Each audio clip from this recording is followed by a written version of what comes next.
గతించిన కాలానికి సంబంధించిన ఆలోచనలు, భయాలు భవిష్యత్తుపై ఎంత గట్టిపట్టు కలిగి ఉంటాయంటే, ఆ భయం మనలను నిర్వీర్యులుగాను, బలహీనులుగాను చేసి అలవాటైన గాడిలోనే తిరిగేలా చేస్తుంది.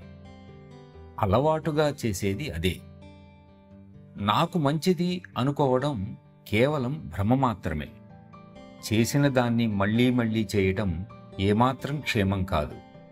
కనుక మనం గతాన్ని మరిచిపోవాలి. సహజ మార్గ విధానంలో ఈ గతాన్ని ప్రయత్నపూర్వకంగా మరిచిపోనక్కర్లేదు. దాన్ని నిర్మలీకరణం ద్వారా తీసివేయవచ్చు. ఇది మనకొక విశేష లబ్ధి. ఆధ్యాత్మిక ప్రపంచంలో ఇది ఒక విప్లవాత్మకమైన భావం. నా ఉద్దేశంలో ప్రాణాహుతి కంటే కూడా నిర్మలీకరణ చాలా ముఖ్యమైనది.